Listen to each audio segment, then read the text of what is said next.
el asesor del programa de asesoría por pares del 2024-2. Y vamos a iniciar justamente la sesión número 2, las complicaciones de fractura, fractura de clavícula, luxación acromioclavicular, y también vamos a revisar también la luxación glenohumeral. Para esto vamos a enviar justamente el link del pretest, ¿no? Al grupo para que lo vayan completando. Una vez completado el pretest, vamos a poder iniciar. Ya fue enviado y esperamos para que lo vayan completando.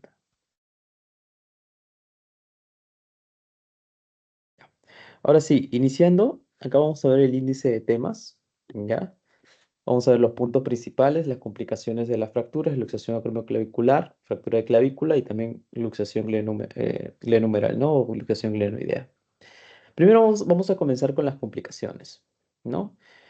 Vamos a dividir las complicaciones tanto agudas como tardías, ¿ya? Las agudas van a tener un tiempo valor menor de 3 semanas y las tardías un tiempo mayor de 3 semanas. Y ahora, hablando de las complicaciones agudas, vamos a tener que dividirlas también entre locales y sistémicas. En las locales vamos a tener a los problemas de partes blandas, lesión bajo lo nerviosa y el síndrome compartimental, ¿ya? Y dentro de las sistémicas vamos a tener la embolia grasa. Después, en las tardías, recuerden el tiempo, siempre es mayor de 3 semanas. ¿Ya? En las tardías vamos a tener la consolidación viciosa, a la retardo de la consolidación, a la pseudoartrosis, una necrosis avascular que se puede dar en diferentes huesos largos, como es el del fémur, una rigidez articular asociada a artrosis secundaria, una atrofia de Sudeck y así como también la trombosis venosa profunda, ¿no?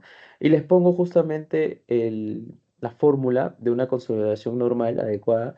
¿Qué se necesita? ¿Qué factores? Para que un poquito más que nada recordemos, ¿no? Necesita una buena reducción, una buena inmovilización y un normal aporte sanguíneo, ¿ya? Eso siempre hay que recordar más que nada cuando vamos a hablar alguna alteración de la consideración, ¿no? Cuando se altera uno de estos tres, van a ver más adelante las complicaciones más que nada tardías, ¿no? Ya, comenzando ahora con la complicación local de problemas de partes blandas, ¿ya? Vamos a acercarlo. ¿Qué podemos decir del problema de partes blandas? Que es la más frecuente, la complicación más frecuente, ¿ya? Y debemos recordar lo importante para que una fractura consolide o cure, ¿no? Adecuadamente, es tener unas partes blandas adecuadas, ¿no? Unas partes blandas no afectadas. ¿Y por qué? Porque justamente las partes blandas, ¿no? De que rodea una fractura juega un papel esencial más que nada a la hora de consolidación porque no solamente protegen el sitio de fractura, ¿ya? Sino que también proporcionan la colorización necesaria para que el progreso de la consolidación sea adecuada, ¿ya? Y recuerden que una adecuada irrigación es fundamental para el suministro tanto de oxígeno, nutrientes y son las reparadoras también del sistema del sitio de fractura, ¿ya? Para eso vamos a poner que es importante, ¿ya? Unas partes blandas. ¿Para qué habíamos dicho? Para la vascularización. Vascularización, ¿ya? Es muy importante porque recuerden que inclusive volviendo a la fórmula, necesitamos un adecuado aporte vasculo sanguíneo, ¿ya? Un normal aporte vasculo sanguíneo. Y acá les he puesto algunas imágenes para que vean algunas afectaciones de partes blandas, porque recordemos también cuando hablamos de vascularización necesaria, no adecuada, tenemos que hablar de la circulación ósea, ¿no? En el hueso vamos a tener dos tipos de sistemas principales de circulación, la circulación endóstica y la perióstica, ¿ya?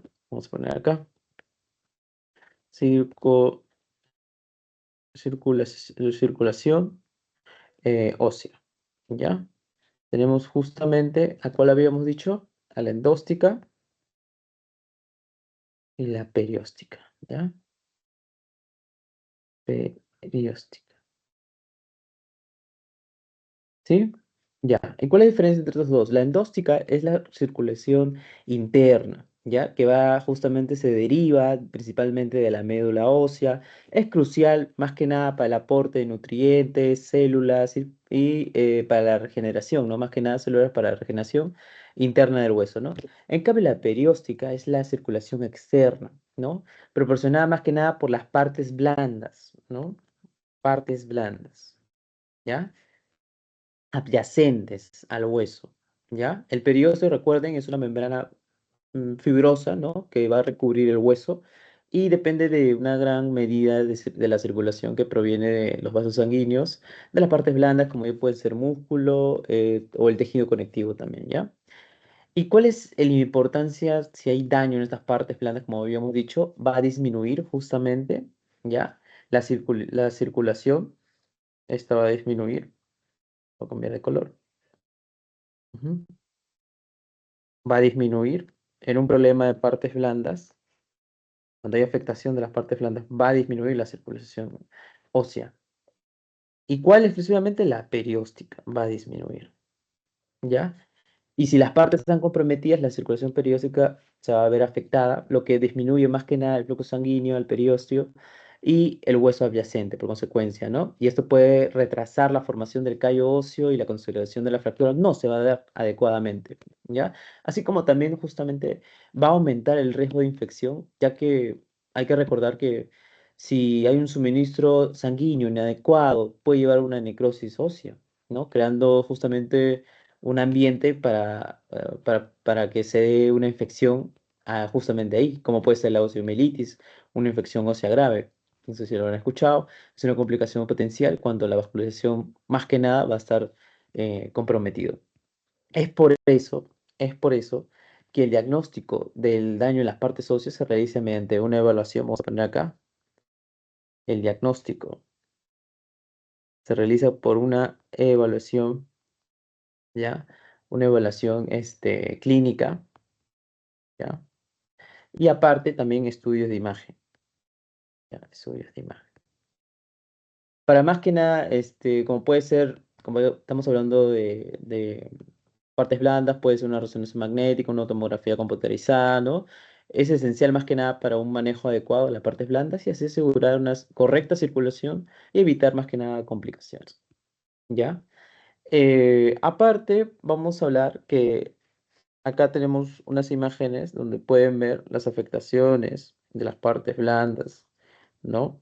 Y justo en esta imagen del tobillo que justamente tenemos aquí, ya, del tobillo de un pie derecho, vamos a ver que está el signo de pliegue positivo, ¿ya? Signo de pliegue positivo, vamos a ver acá. Vamos a pintarlo de otro color. Signo del pliegue positivo. ¿Qué nos indica el signo del pliegue positivo? El signo del pliegue positivo, ¿ya? Nos va a indicar que hay una incapacidad al momento de levantar el pliegue de la piel sobre la zona afectada. Más que nada por una tensión o inflamación de las partes blandas, ¿ya? Del área, ¿ya? Esta falta de movilidad indica que las partes blandas están excesivamente tensas, hinchadas, ¿ya? Partes blandas tensas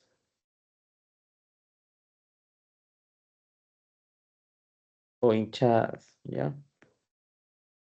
¿Y eso para qué? ¿Eso por qué? Justamente es un signo de las cuales, donde nos indica que las condiciones locales, ¿no? Del tobillo no son favorables para una cirugía inmediata, ¿no? Es por eso que las fracturas con compromiso significativo de partes blandas, les vuelvo a recalcar, debe ser meticuloso, ¿ya? Porque el estado y las estructuras ya pueden ser un factor determinante para la planificación quirúrgica más que nada a la hora de resolver esta complicación de partes blandas, ¿ya?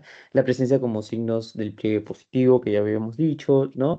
Indican un alto riesgo de complicaciones posoperatorias, ¿ya? Y sí, se tiene que proceder a la mejora de las partes blandas, más que nada. Eso sería más que nada todo lo relevante con la complicación local del problema de las partes blandas. Ahora vamos a pasar a otra complicación aguda menor de 3 semanas, recuerden, complicaciones agudas menor de 3 semanas. Y local, vamos a pasar a la complicación de báculo nervioso, ¿ya? ¿Qué es una lesión báculo nerviosa? Ya es cuando vamos a tener un daño a los vasos, ¿ya? A los vasos sanguíneos y nervios, ¿ya? Que pueden ocurrir como resultado directo de una fractura, ¿no? O durante un traumatismo también, perdón, durante un tratamiento también de la fractura, ¿ya? Y estas lesiones pueden justamente comprometer la irrigación sanguínea y la función nerviosa, ¿ya? Lo que va a llevar a complicaciones graves como pueden ser la isquemia, necrosis del tejido, pérdida de la función motora y sensorial, hasta inclusive, ¿ya? La amputación también puede ser del miembro, ¿ya? Porque justamente es una complicación de una fractura. Debemos recordar que las fracturas especialmente involucran el hueso largo y las articulaciones, ¿ya? Las que involucran justamente un hueso largo y las articulaciones, como puede ser el húmero, ¿no? Con la cabeza articular proximal, están rodeadas de estructuras vasculares y nerviosas importantes, ¿ya? Cuando estas fracturas ocurren en la proximidad de los vasos, de los nervios, en el sitio de la fractura, los hace vulnerables más que nada a lesiones tanto directas como indirectas, ¿no? Que ya vimos repasado y habíamos definido qué diferencia había entre unas directas e indirectas, un traumatismo, ¿no? Tipo de fractura, perdón, en la sesión pasada. Entonces, las lesiones vasculonerviosas pueden agravar justamente el pronóstico, ¿ya? De una fractura al añadir complicaciones que van a afectar más que nada la cicatrización, la función y la regeneración del paciente, ¿ya? Acá tenemos algunos ejemplos, como el ejemplo del nervio que le había puesto de moradito, lo voy a poner de rojo, complicación del nervio axilar, ¿ya? Lo voy a poner más arriba, complicación del nervio axilar, ¿ya? La complicación del nervio axilar, o también llamado nervio circunflejo, ¿ya? Para esto vamos a hablar de dónde se origina y un poco de su trayecto para que podamos saber dónde se puede dar el traumatismo y cómo este nervio puede ser afectado, ¿ya? El nervio axilar, más que nada, va a ser un nervio que va a surgir del plexo braquial, ¿ya? Específicamente de C5 y C7, C5 y C6, ¿ya? Y va a pasar justamente como podemos ver en este lado, ajá, en el lado acá, se va a enrollar alrededor del cuello quirúrgico del húmero, como podemos ver acá, voy a pintar de azul al costado. Va a rodear el cuello quirúrgico del húmero, donde va a estar en una posición vulnerable, especialmente en lesiones como puede ser luxación anterior de hombro o fracturas del cuello quirúrgico del húmero, ¿ya? Su mecanismo de lesión, más que nada de esta lesión del nervio axilar o circunflejo, va a ser la luxación anterior del hombro, ¿ya? También se puede dar en fracturas, como dije, del cuello quirúrgico del húmero, pero la más común, ya vamos a anotarlo acá, la más común, la más frecuente, es luxación anterior del hombro, ¿ya? La luxación anterior del hombro, que más adelante vamos a explicarlo, ¿no? Cómo justamente afecta cuando la cabeza del húmero se desplaza hacia adelante y puede estirar o comprimir este nervio, ¿no? Y cuando está comprometido el nervio entre la cabeza humeral y el ligamento glenohumeral, o también puede estar estirado debido a una tracción, ¿no?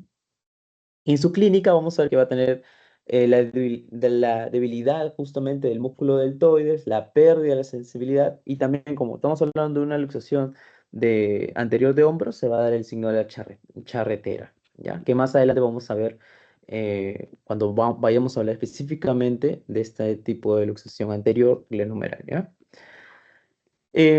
También podemos hablar que no solamente se da en luxación, recuerden, en luxación anterior de hombro, sino también una fractura, ¿ya? Ya les mencioné, vamos a anotarlo acá, también se puede dar en una fractura del cuello quirúrgico del húmero, ¿ya? También, pero la más frecuente va a ser la luxación, ¿ya? Después también tenemos a la lesión del nervio radial, la lesión del nervio radial, ¿ya? En la lesión del nervio radial donde se va a originar también del plexo braquial, ¿ya? Va a descender a lo largo del húmero, como podemos ver aquí, va a descender a lo largo del húmero y va a pasar posteriormente por el surco radial o surco humeral, ¿ya? Ubicado por la cara posterior justamente del hueso del húmero, ¿ya? y se va a ramificar distalmente a los músculos extensores y a la piel en su trayecto, ¿ya? Las fracturas del húmero, especialmente en la región distal, que lo estoy poniendo de rojo, ¿ya? Pueden causar justamente lesiones del nervio radial, ¿ya? También puede ser resultado también de una compresión de hematomas o inflamación en el área. Como podemos ver justamente en la imagen, lo voy a acercar, las fracturas de Holstein-Willis, ya, que justamente es una fractura, vamos a ponerlo acá, vamos a definirlo, una fractura de húmero distal, ¿ya?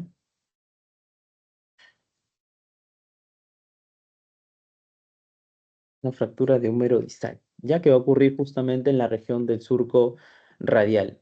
Y dado que el nervio radial se va a recorrer todo el surco radial o surco humeral que habíamos dicho, ¿no?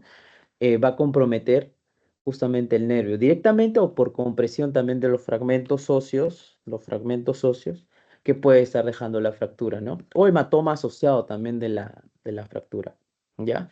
Los pacientes, como cuando tienen lesión del nervio radial, van a acudir con justamente el signo de la mano caída, ¿ya? O mano en gota también se dice, mano en gota, ¿sí? Y que no van a poder extender el primer dedo. Debemos recordar más que también que el nervio radial también va a inervar a los extensores, ¿ya? A los extensores de la mano y de la muñeca. Si hay lesión en esto de los extensores, el paciente no va a poder justamente hacer la función de extender la mano y termina siendo una mano en caída o mano en péndulo, ¿ya? Como podemos ver acá también en la imagen. Después tenemos acá a la lesión del nervio mediano, ¿ya? A la lesión del nervio mediano. En la lesión del nervio mediano hay que también hablar también de su recorrido, ¿no? Su origen, más que nada, se forma a partir de las ramas del plexo braquial, desciende a lo largo del brazo, ¿no? Del húmero, atraviesa por el lado medial del húmero, acá podemos ver el nervio mediano, ¿no? Su recorrido, ¿no? Que va a atravesar por el lado medial del húmero y se va a encontrar en la región anterior del antebrazo, acá ya justamente va a estar los huesos, ¿no? Del antebrazo. Y el nervio mediano va a pasar por los músculos flexores superficiales y profundos y va a inervar más que nada la mayoría de los músculos flexores del antebrazo. Flexores, ¿ya? Flexores del antebrazo. Y de la muñeca también va a pasar por el túnel del carpo, ¿ya? Donde también puede estar, ahí también se puede dar la lesión y se va a dar el síndrome del túnel del carpo. Vamos a explicar la diferencia, más que nada. ¿Cuándo se puede dar, por ejemplo, si se daña el nervio a nivel del antebrazo, ¿no? O a nivel de la muñeca? ¿Cuál es la diferencia? Y también de la mano, ¿no? El nervio, recuerden que el nervio mediano va a inervar los músculos, ¿no? De la eminencia atenar, ¿no? Y algunos músculos también lumbricales, así como va a proporcionar sensibilidad también de los dedos uno, 2, 3 y la mitad del 4, ¿ya? Después seguimos que la más frecuente, o sea, el mecanismo de lesión del nervio mediano va a ser justamente por una fractura supracondilia, ¿ya? Vamos a anotarlo acá. Por una fractura supracondilia. ¿Ya? Una fractura supracondilia a nivel del húmero distal donde están los cóndilos, ¿ya? Donde están los cóndilos. Otras fracturas también que se pueden asociar al nervio mediano, como ya puedo decir, es una fractura de húmero, ¿no? Del tercio medio, de la diáfisis, también a esta mitad, lo pintan de otro color, azul, a esta mitad. Ya hablamos de una fractura supracondilia, ¿no? Como esta de aquí. Y también fracturas del rayo que se puede dar ya en caso de las fracturas del rayo distal, especialmente en las fracturas de Colles, ya que eso lo vamos a explicar en la siguiente sesión, que es una fractura de radio distal con desplazamiento dorsal, ¿ya? Y el nervio mediano también puede estar involucrado en ese tipo de fractura. También fracturas del carpo, del hueso trapecio, estas fracturas también pueden comprometer el daño al nervio mediano, a nivel que, más que nada cuando atraviesa el túnel del carpo, ¿ya? El nervio mediano, como podemos ver acá en la imagen, ¿sí? Ya, perfecto. Entonces, ¿qué vamos a ver en los pacientes? Acá resumiendo, vamos a ver, por ejemplo, esta es una mano en gota. La mano en gota o en caída, ¿de qué tipo de lesión, a qué nervio estábamos hablando? Entonces, si me pueden responder, vamos a preguntar. ¿Saraí? Sí, Ciara, Ciara. ¿Ciara? Sí, era el nervio radial, creo. Sí, nervio radial, perfecto.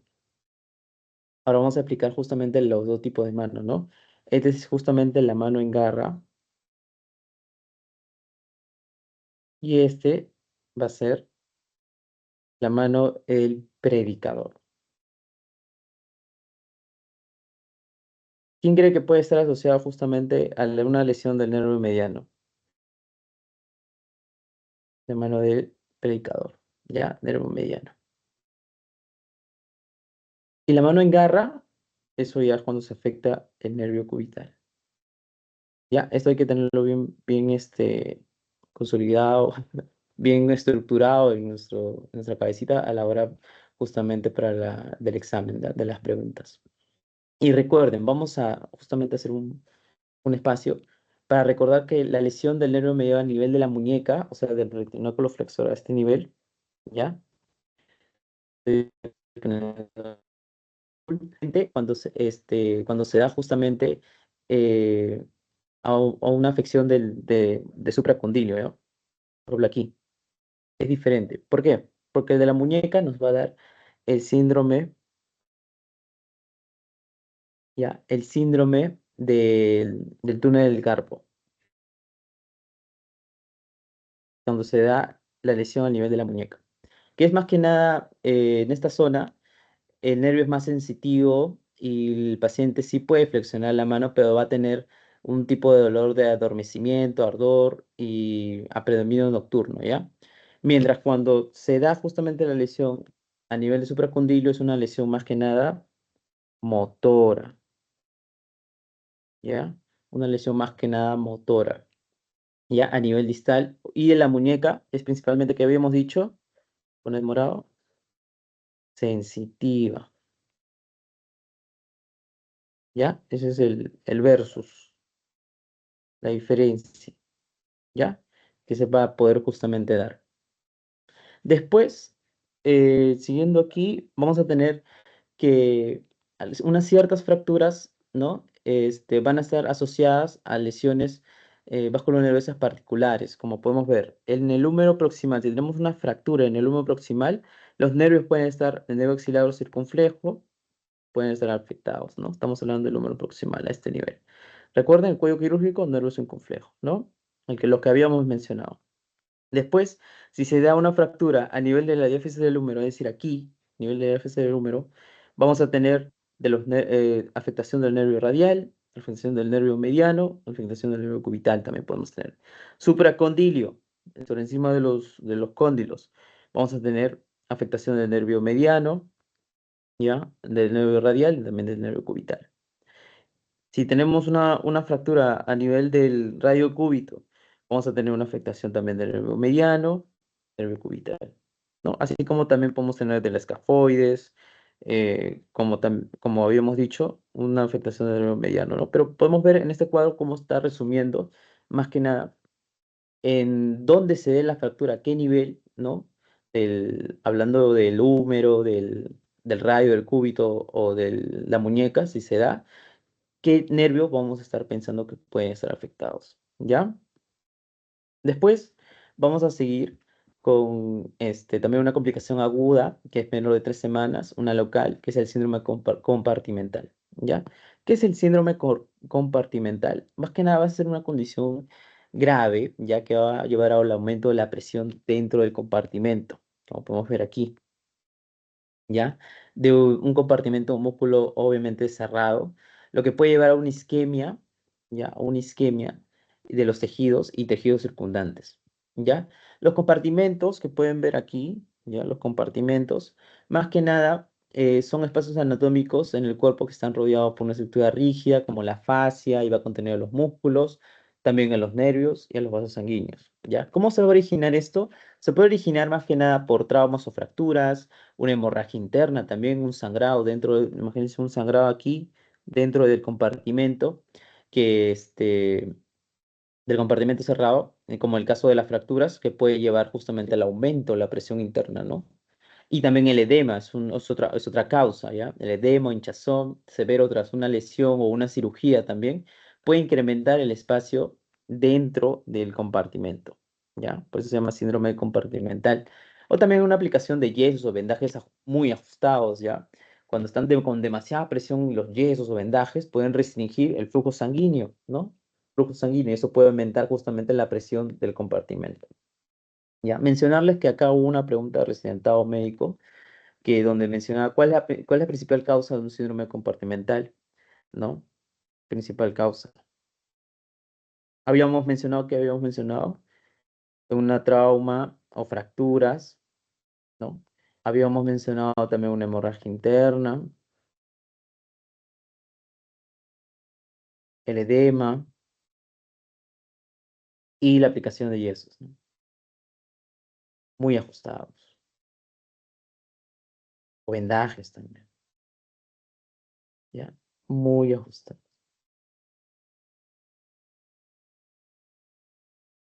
¿ya? Y la pregunta dice, ¿cuál es la principal causa del síndrome compartimental? Era justamente, una de azul, el edema, ¿ya? Porque el edema justamente está presente no solamente en una fractura, sino también en una quemadura, en un desgarro muscular, ¿no? Es por eso que es la causa principal del síndrome compartimental. Ya era una pregunta del examen de presentado médico de años anteriores. Ya. ¿Con qué frecuencia de aparición tiene este síndrome? Se presenta más que nada en las siguientes áreas. Ya lo voy a poner, a ver, aquí. Se presenta más que nada en la pierna. ¿Ya? Al otro color lo vamos a poner de azul. Más que nada más frecuente en la pierna. ¿Ya? En la pierna, más que nada. La pierna tiene cuatro compartimentos: anterior, lateral, profundo posterior y superficial posterior, ¿ya? El compartimento justamente más susceptible o más vulnerable va a ser el compartimento anterior. Ya, vamos a poner acá. Compartimiento anterior. ¿Ya? Ojito ahí. Ya justamente que va a ser el compartimento más susceptible, más vulnerable, ¿ya? Para que se dé el síndrome compartimental. También se puede dar a nivel del antebrazo, ¿ya? También ocurre con frecuencia a nivel del antebrazo, especialmente en el compartimento también anterior, ¿ya? Que está rodeado por una fase rígida, ¿ya? Y entre su clínica vamos a ver su clínica, vamos a tener síntomas justamente preisquémicos que van a tener menor de 6 horas en las primeras 6 horas y también síntomas posisquémicos, ya que va a ser mayor de 6 horas, una aparición mayor de 6 horas, ¿ya? En los preisquémicos vamos a tener primero a las parestesias, ¿ya? ¿Qué son las parestesias? Las parestesias son sensaciones anormales en la piel, como esos hormigueos, adormecimiento, ¿no? Debido más que nada a la compresión de los nervios sensitivos en el compartimento afectado. Ya también vamos a tener dolor preisquémico, un dolor intenso que no se va a aliviar con el uso de analgésicos. Eso vamos a ponerlo acá. No alivia con analgésicos. ¿Ya? Después tenemos justamente a la presión. ¿Ya? Presión. ¿Qué quiere decir con presión? Vamos, una sensación de presión. Ya voy a ponerles acá. Sensación de presión. Que aplasta el miembro afectado. ¿Ya? Son los preisquémicos. Después tenemos a los posisquémicos, ¿ya? Los posisquémicos vamos a poner con guiones, a la palidez, pasado a los 6 horas. Recuerden la palidez, ¿no? En la piel del área afectada se va a volver pálida debido al flujo de sanguíneo, ¿no? En el área. Después tenemos a la parálisis, ¿ya? Parálisis, que justamente va a ser la pérdida de la función, ¿no? Motora, como estamos hablando de pérdida de la función motora, vamos a ponerla acá. Pérdida de la función motora. Y el otro síntoma posisquémico va a ser el pulso ausente. Vamos a tener un pulso ausente en la zona afectada. ¿Ya? Más que nada en la área afectada. ¿Y cómo lo diagnosticamos? Justamente ya les dije, por la historia clínica y examen físico, ¿no? Y la medición ¿cómo se llama? Del síndrome, perdón, del compartimento del compartimento muscular, ¿ya? Vamos a poner el diagnóstico. Obviamente vamos a tener su historia clínica, examen físico, examen clínico, ¿no? Y también la medición del compartimento,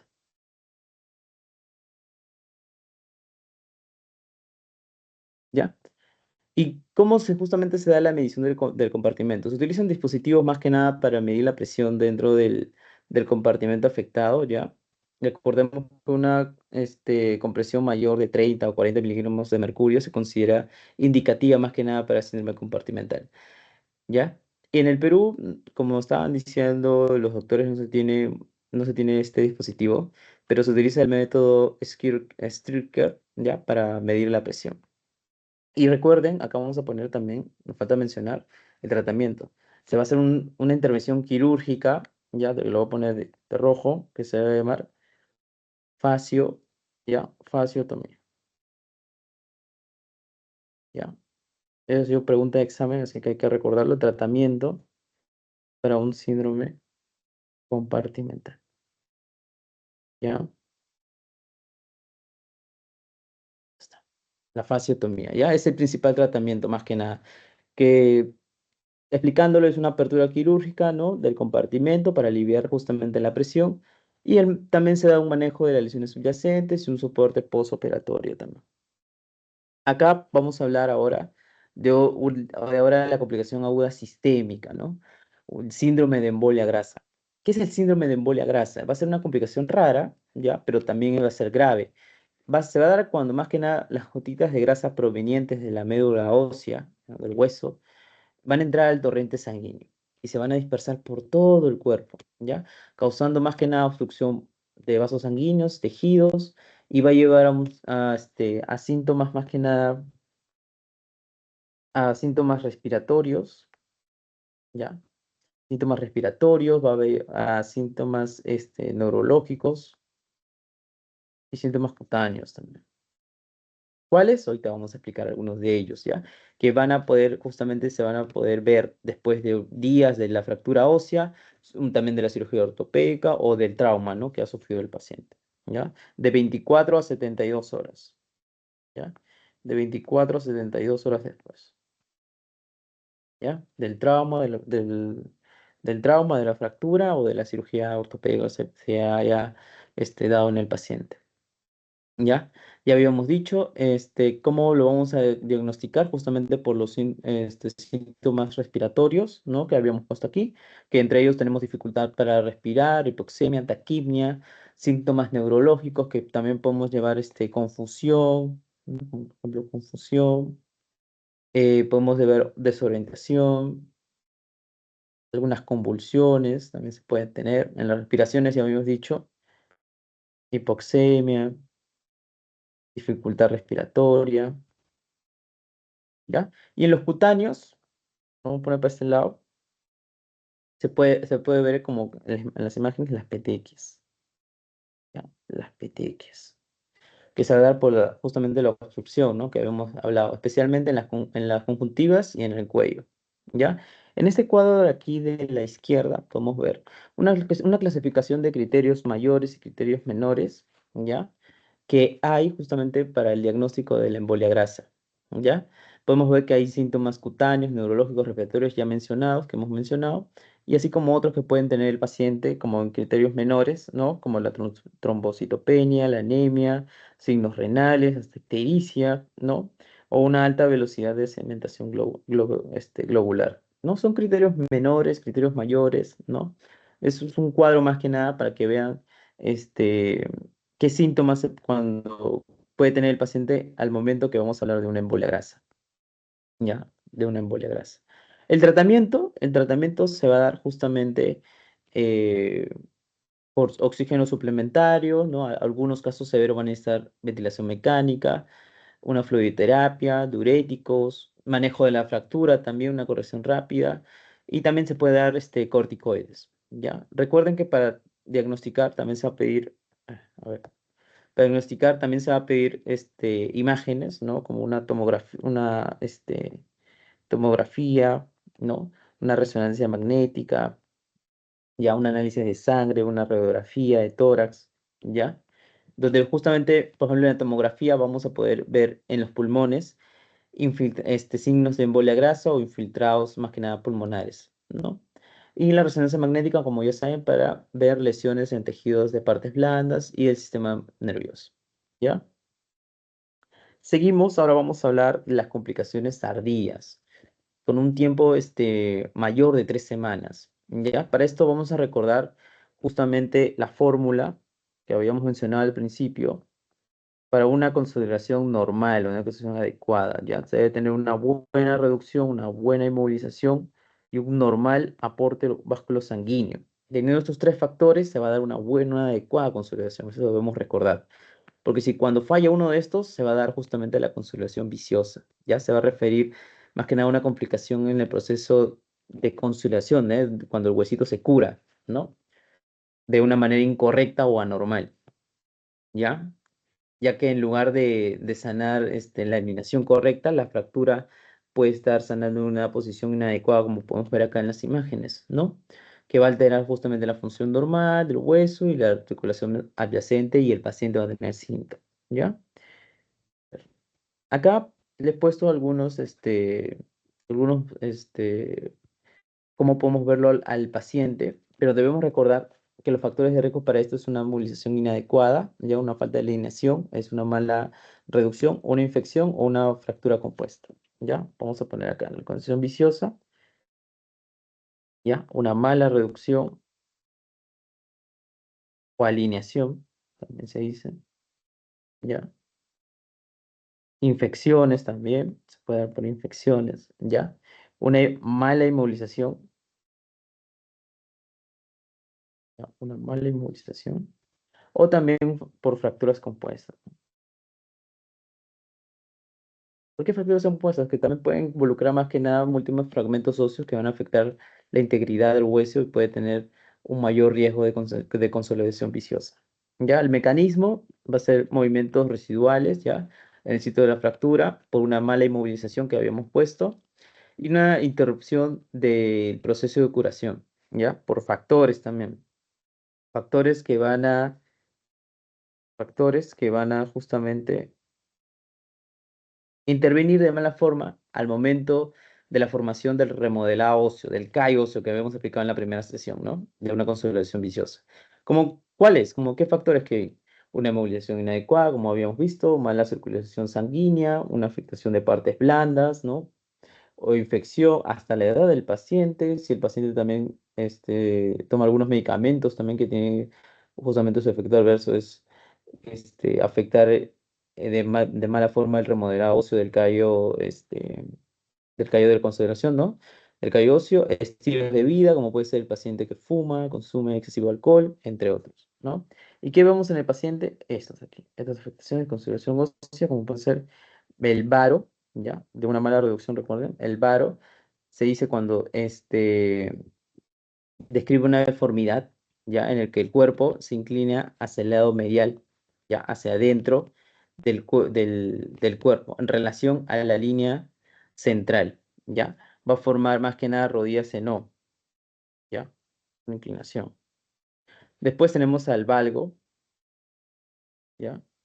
Al valgo, que va a describir una deformidad justamente en una parte donde el cuerpo se inclina hacia lateral, es decir, lejos, ¿ya? Lejos. En varo habíamos dicho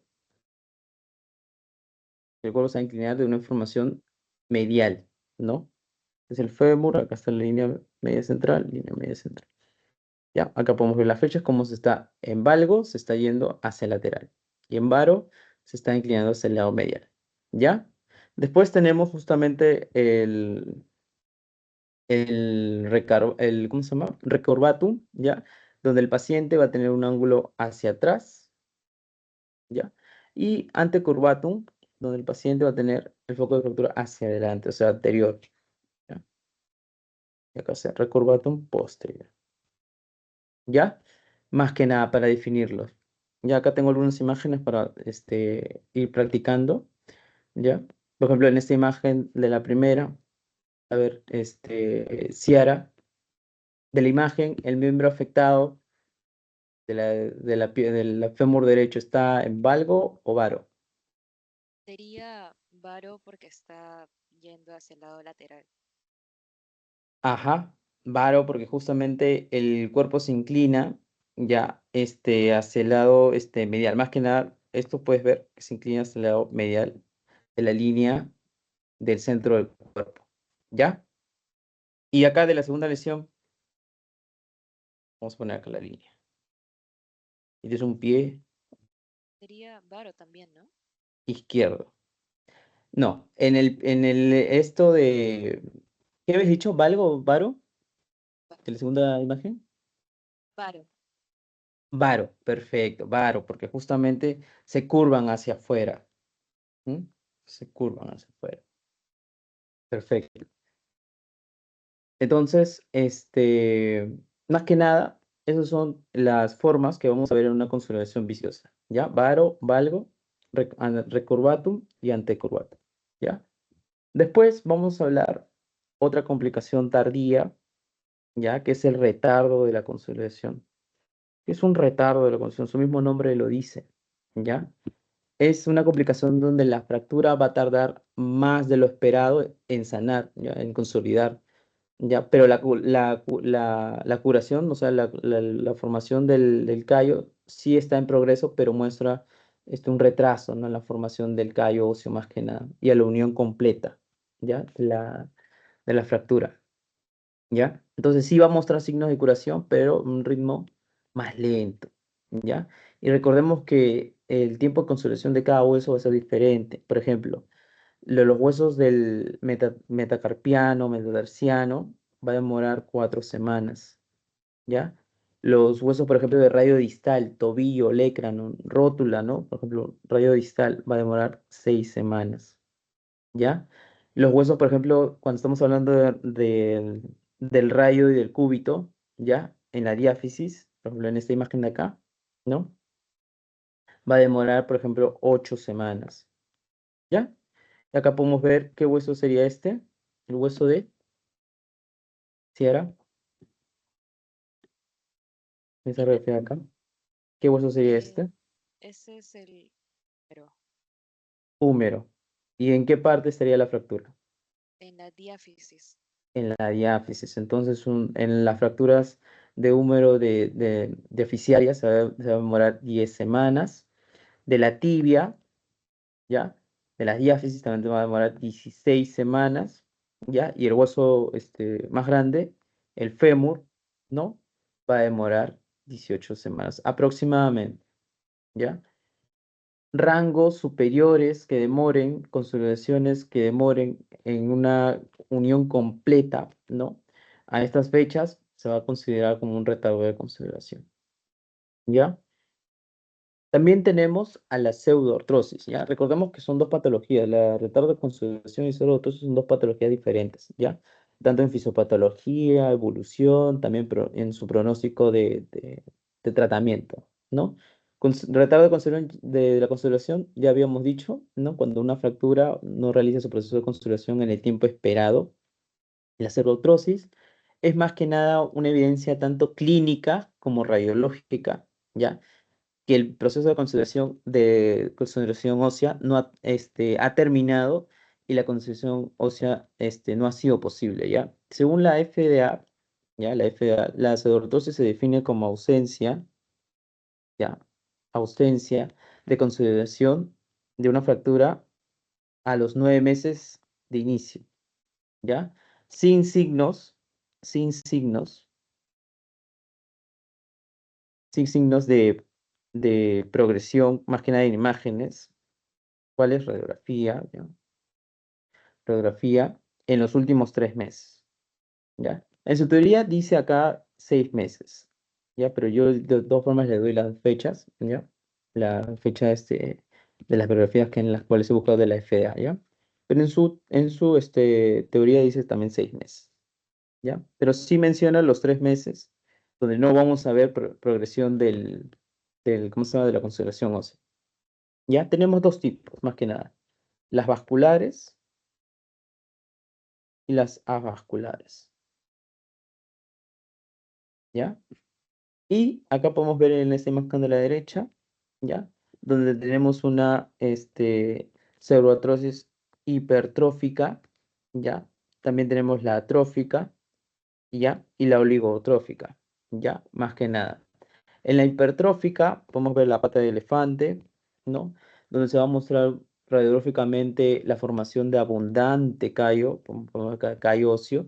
Es importante descartar que no haya hueso puente, por así decirlo, y lo que es los extremos no estén unidos. Y este hallazgo va a implicar más que nada un suministro de sangre y una biología adecuada con la formación del callo, pero una estabilidad inadecuada, ¿ya? En la atrófica, que podemos ver acá, la imagen del centro, se va a evidenciar más que nada la ausencia, ¿no? La ausencia de callo óseo, lo que indica una biología ósea deficiente, ¿ya? Más que nada por la falta de suministro de sangre, ¿ya? Y una fijación inadecuada también se puede ver.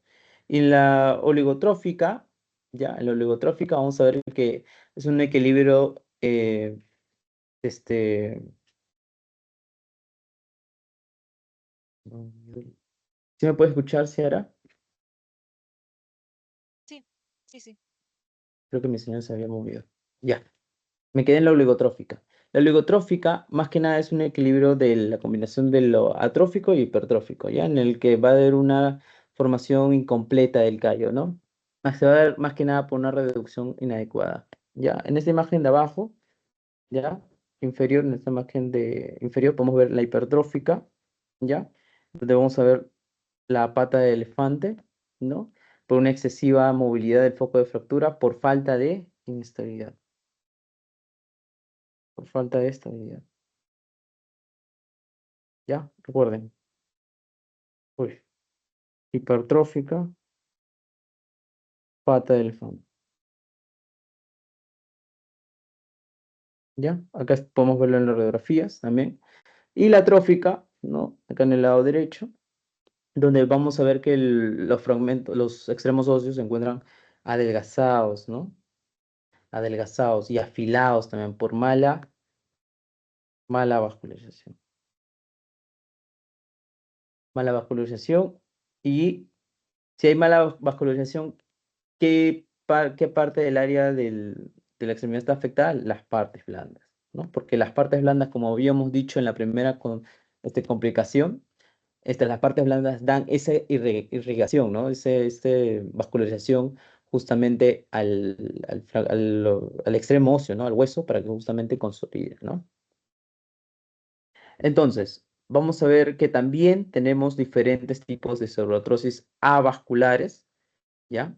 Avasculares, lo voy a poner de morado, ¿ya? Como podemos tener el de tercer fragmento, una conminuta, una flotante o una atrófica, ya como se puede ver acá en las imágenes, ¿ya? Como una necrótica o su defecto, ¿ya? Son avasculares no viables, ¿ya? Y recordemos que en las pseudoartrosis vasculares, en las pseudoartrosis vasculares, se encuentra mal la parte más que nada mecánica, parte mecánica. Y en las avasculares se encuentra más que nada afectada la parte biológica del hueso, ¿ya? Esa es una diferencia, bueno, acá el verso, una diferencia que podemos encontrar, ¿ya? Mencionarles también que el tratamiento para la esclerotrosis avascular es la colocación de injertos. Obviamente acá se colocaría un injerto, ¿no? Para que se dé la conservación ósea, ¿no? Y el hueso que presenta mayor esclerotrosis vascular es la tibia. Voy a poner otro color. Es la tibia, ¿ya? La tibia. Seguimos con otra complicación que es la necrosis avascular. ¿Ya? ¿Qué es la necrosis avascular del tejido óseo, ¿no? Estamos hablando de complicaciones de fracturas. Sabes que es más que nada la interrupción en el suministro de sangre en el hueso. ¿Ya? Interrupción del suministro de sangre en el hueso. ¿Ya? Si no hay una adecuada irrigación sanguínea, el hueso óseo va a comenzar a morir, por así decirlo, a desintegrarse, lo que puede llevar a un colapso del hueso y la pérdida también de la función. ¿Por qué está relacionado a las fracturas? Porque imagínense una fractura que involucre más que nada a la cabeza del fémur aquí, ¡pah! Una fractura ahí, ¿no? Puede dañar más que nada estos vasos sanguíneos que podemos ver, ¿no? Las arterias ventriculares, arterias sin complejo femoral, la arteria femoral profunda, ¿no? Y que va a llevar a una necrosis avascular, ¿ya? Hay 5 huesos que pueden dar necrosis avascular. 5 huesos, voy a poner eso, ¿ya? Entre ellos está el fémur, el húmero, ¿ya? El astrágalo, ¿ya? Del cuello, el escafoides, ¿ya? De la mano, escafoides, y la cabeza también de radio, ¿ya? Esos son los 5 huesos que nos van a poder dar necrosis avascular, ¿ya? Con más frecuencia, obviamente, en el fémur, ¿no? O también en el húmero, como podemos ver acá en la imagen, ¿ya? Después seguimos con otra complicación, la rigidez, o artrosis secundaria, ¿ya? ¿Por qué se llama secundaria? Porque es consecuencia a un trastorno o una lesión en una articulación, ¿ya? Se va a caracterizar más que nada por el desgaste. Y cuando hablamos de artrosis, hablamos de desgaste de la articulación, ¿ya? Un desgaste en la articulación. Cambios en el hueso también subyacente a la articulación y la formación también de los osteofitos, ¿no? Cuando hablamos de artrosis, hablamos de los osteofitos, ¿ya? Similar a la artrosis primaria, ¿ya? Pero esta vez con una causa identificable, ¿por qué? Porque va a ser secundaria. ¿Secundaria qué?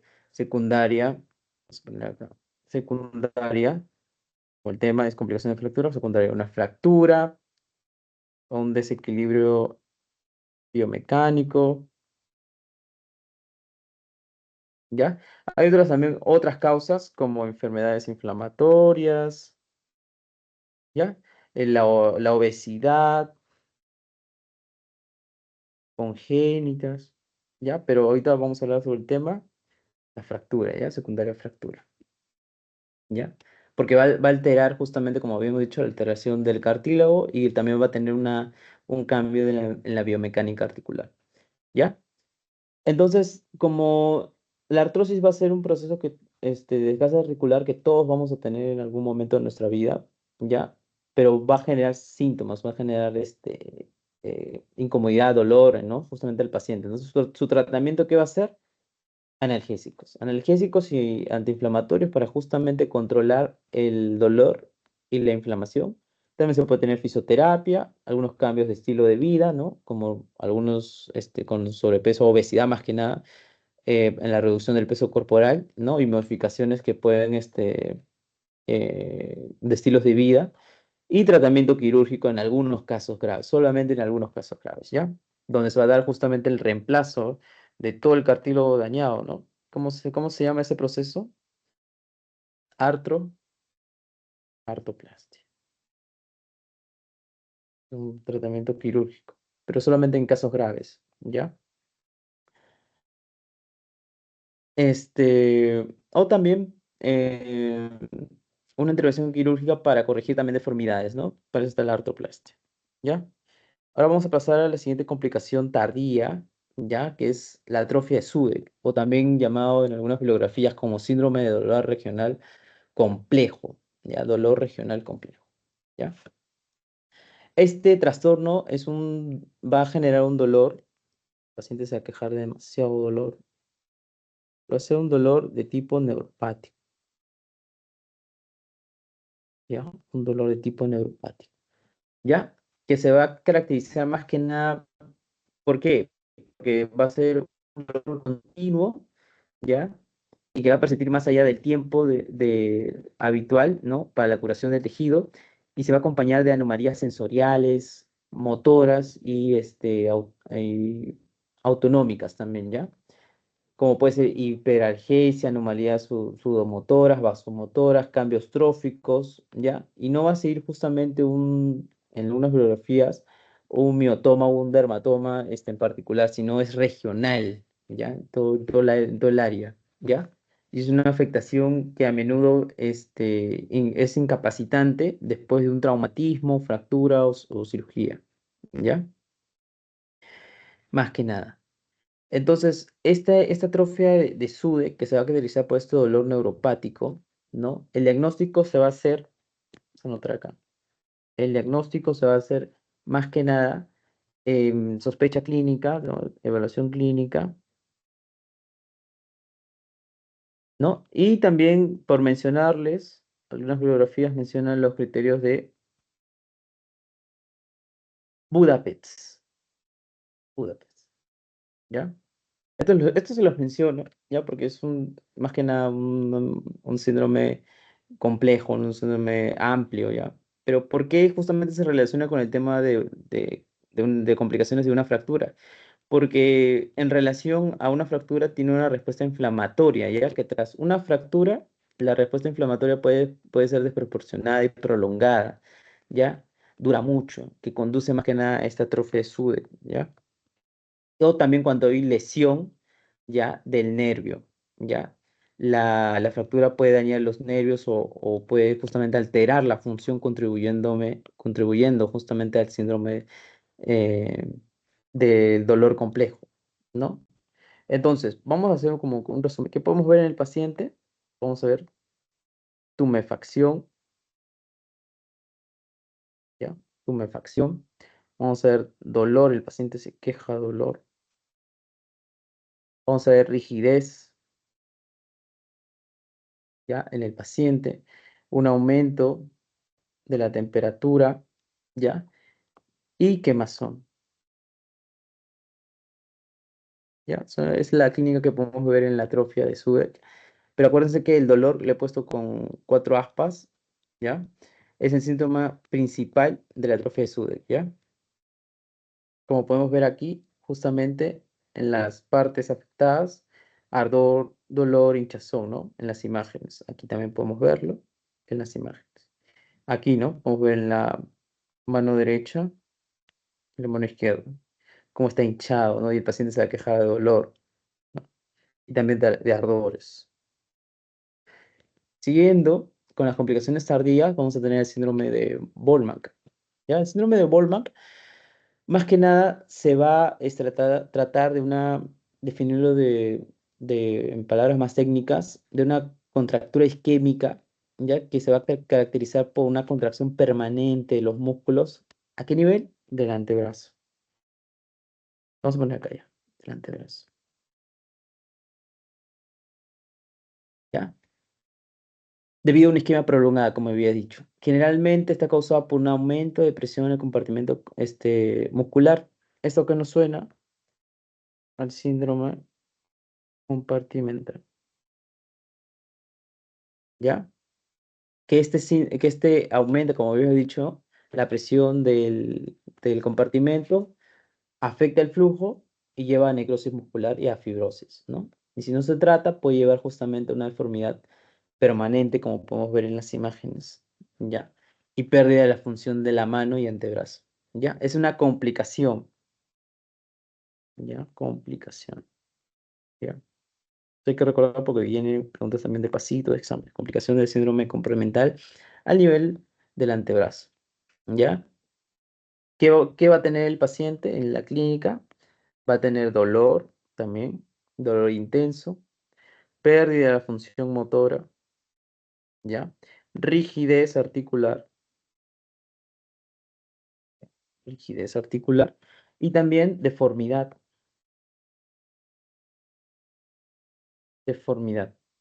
¿Qué deformidad? En garra, como podemos ver acá en la imagen, ¿no? En la imagen A y en la imagen B, perdón, en la imagen C, ¿no? Una flexión de la muñeca y los dedos con extensión de las manos de metocarpofalángicas, ¿ya? Y el tratamiento, una fasciotomía, como es una complicación del sistema compartimental, una fasciotomía urgente, ¿no? También fisioterapia o cirugía correctiva. Después tenemos también, entre las complicaciones tardías, a la trombosis venosa profunda, ¿ya?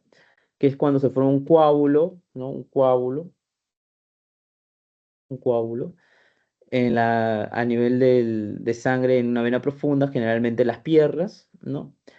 Y en el contexto de una fractura, en huesos largos, como puede ser el fémur, la tibia, ¿no? Y es una complicación común y potencialmente peligrosa, ¿ya? Factores de riesgo para esto, una inmovilización, vamos a ponerla acá, una inmovilización prolongada, ¿ya? También puede ser consecuencia de una cirugía, una lesión vascular, pero más que nada inmovilización prolongada, ¿ya? Nos va a llevar a una trombosis venosa profunda, por eso tenemos que tener muy en cuenta. Otros factores también como la edad del paciente, obesidad, si ya tuvo antecedentes, trastorno de coagulación, ¿no? Y el paciente se va a quejar más que nada también de dolor, va a haber hinchazón en las piernas, ¿ya? Calor, enrojecimiento, ¿ya? En la zona afectada, ¿ya? Generalmente en la pantorrilla. Algunos signos que podemos ver en la trombosis venosa profunda va a ser, por ejemplo, no son específicos, pero sí se pueden ver el signo de Homans, ya el signo de Homans, que es más que nada el dolor, ¿ya? El dolor en la pantorrilla, el dolor en la pantorrilla con la flexión dorsal,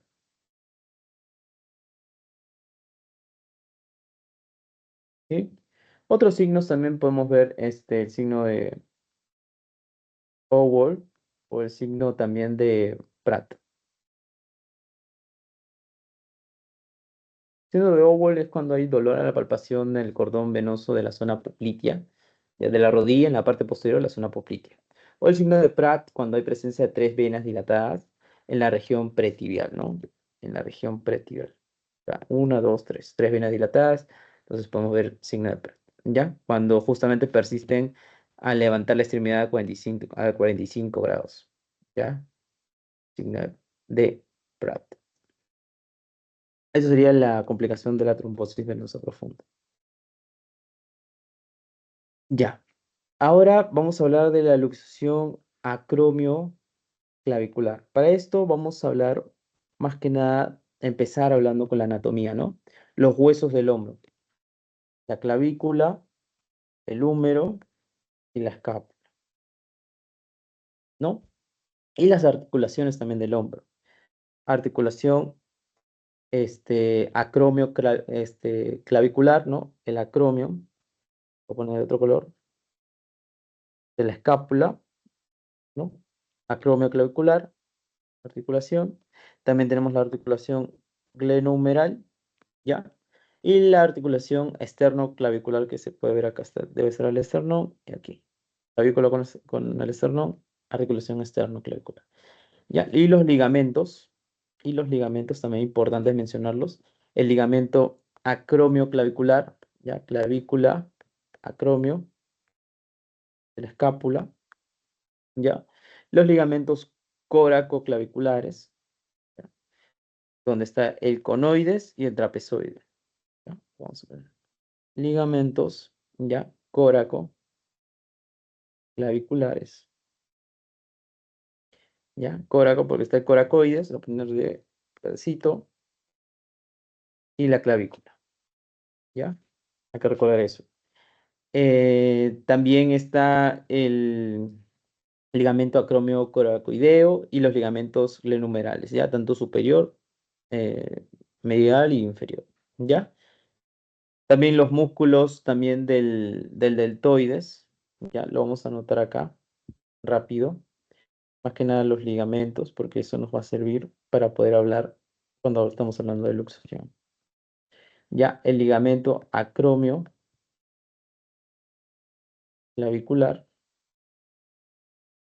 el ligamento, ¿cuál es el otro? Coraco clavicular, el ligamento acromio coracoideo y los ligamentos glenumerales. Los ligamentos glenumerales, ¿no? Después, también los músculos del hombro, que está el deltoides, ¿no? El deltoides, el músculo, supraespinoso, músculo infraespinoso, también el músculo redondo, ¿ya? Y subescapular.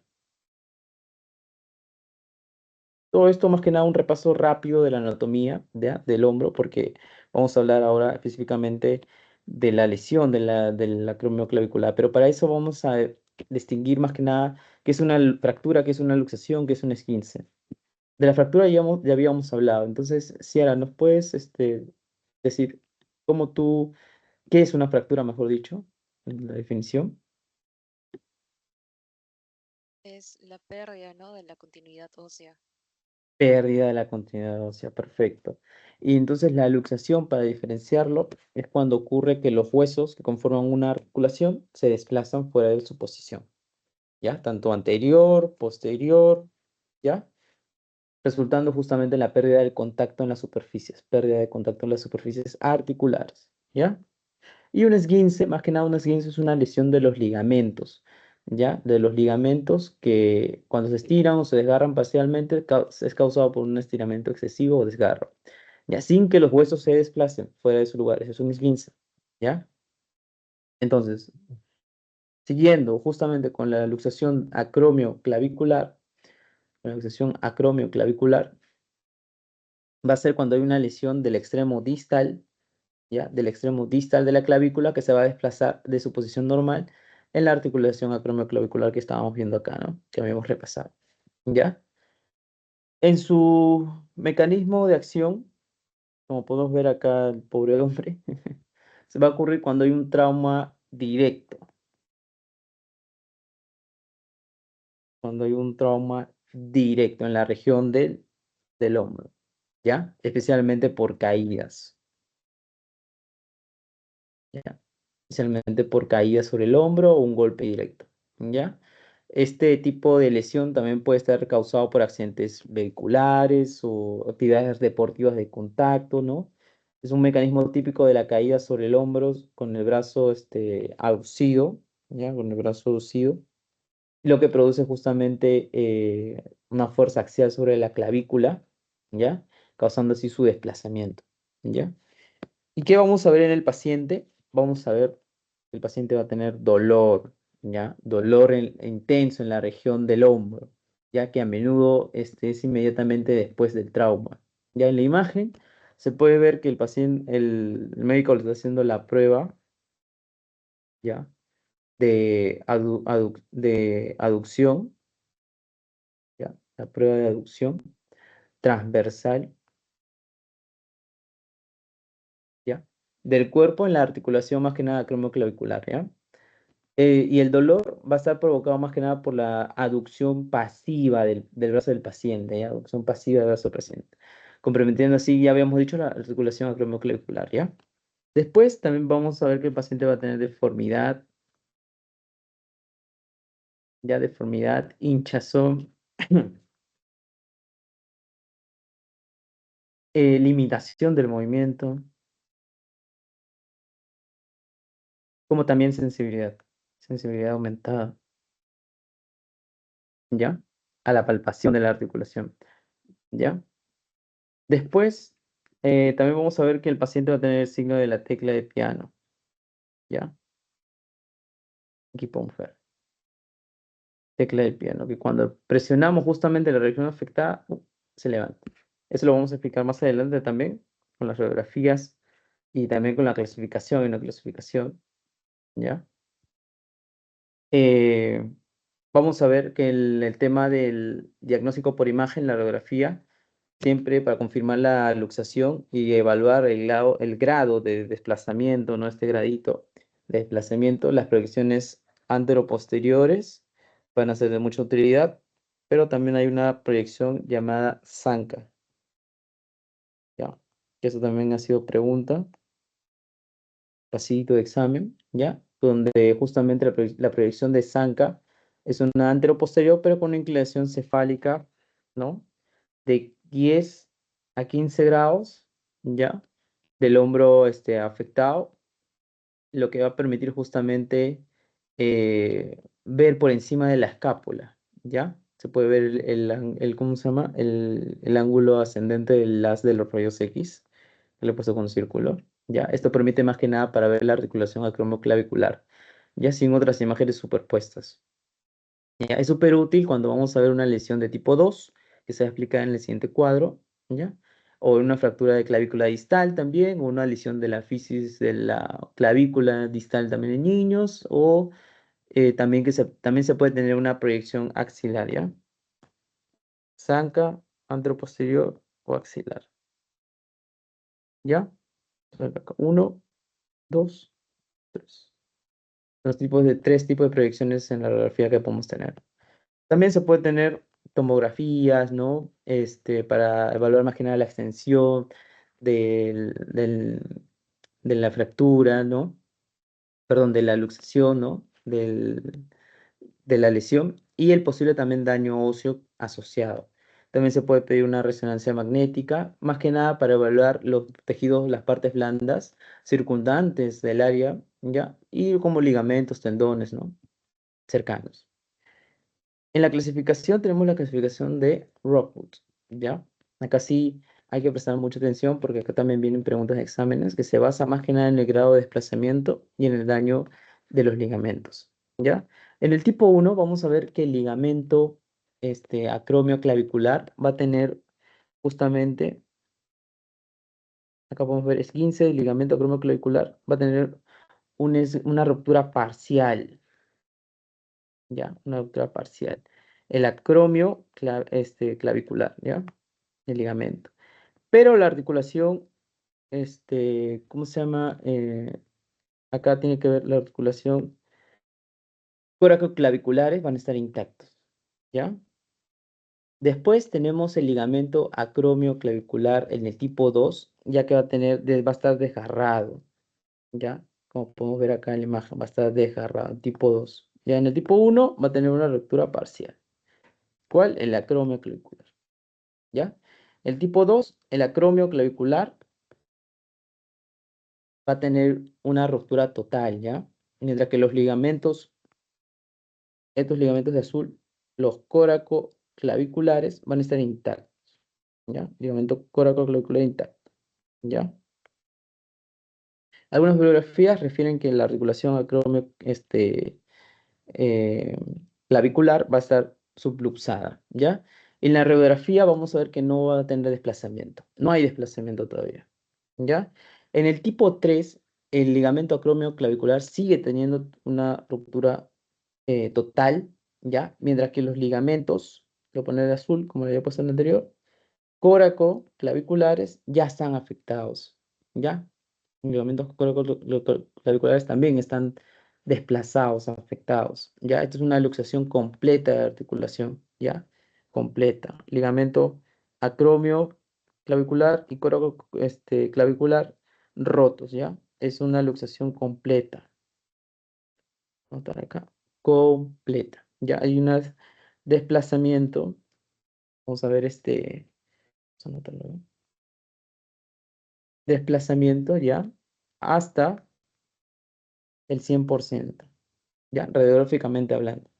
En el tipo 4 vamos a ver que hay un desplazamiento posterior de la clavícula con posible lesión de estructuras retroesternales, ¿ya? Acá en el cuadro dice una luxación completa con desplazamiento posterior, ¿ya? Lo voy a poner de este color, eso. Desplazamiento posterior de la clavícula, eso debemos recordar en el tipo 4, ¿ya? Como podemos ver acá en el tipo 4, ¿ya? Va a haber, radiográficamente se va a ver el desplazamiento de la clavícula hacia atrás, hacia posterior, ¿ya? Se puede apreciar más que nada en una radiografía axilar, de proyección axilar, ¿ya? En el tipo 5, ¿ya? Cuando hablamos del tipo 5, va a haber justamente las mismas características del tipo 3, ¿no?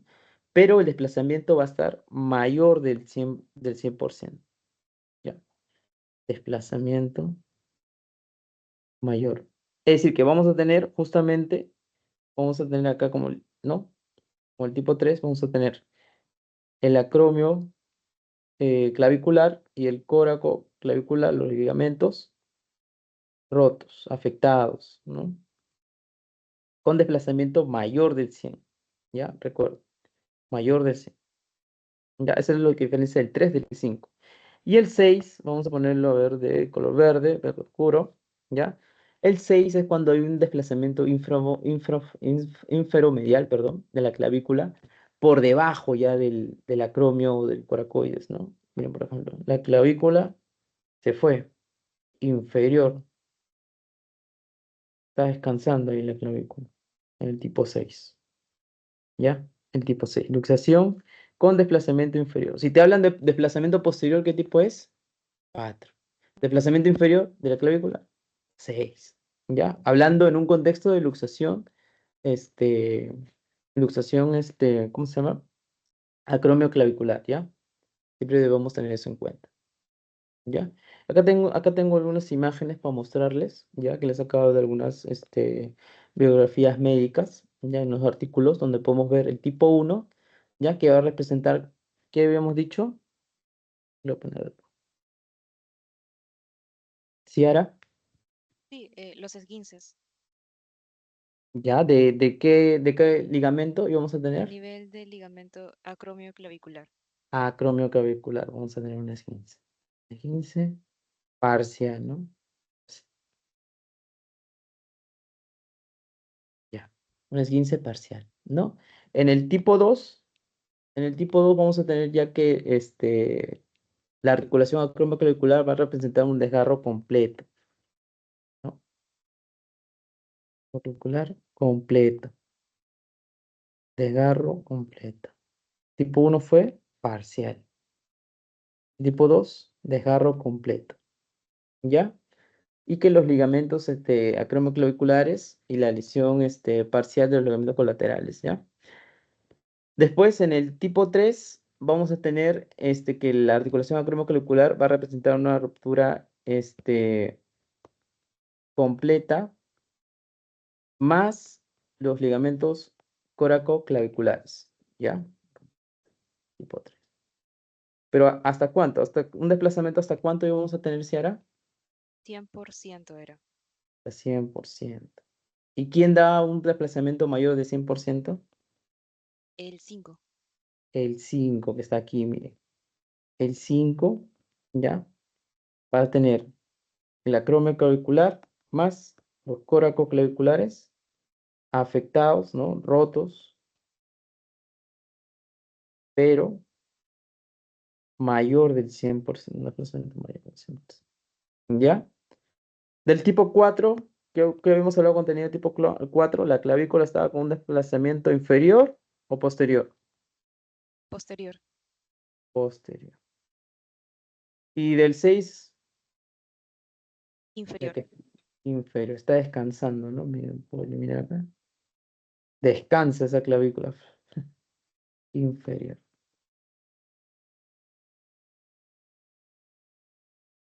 Esa es la diferencia más que nada en la clasificación de Roth, ¿ya?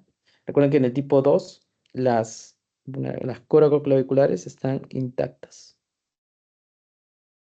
Acá también, ¿ya? Después, para el tratamiento, vamos a hablar del tratamiento, ¿ya? En el tipo, más que nada, para el tratamiento conservador, va a ser para el tipo 1 y para el tipo 2, ¿ya? Donde va a incluir reposo, aplicación de hielo, analgésicos, uso de cabestrillo para inmovilizar más que nada el hombro, ¿ya? Y fisioterapia también. Para el tratamiento quirúrgico va a ser para el tipo 4, 5 y 6, ¿ya? 4, 5 y 6.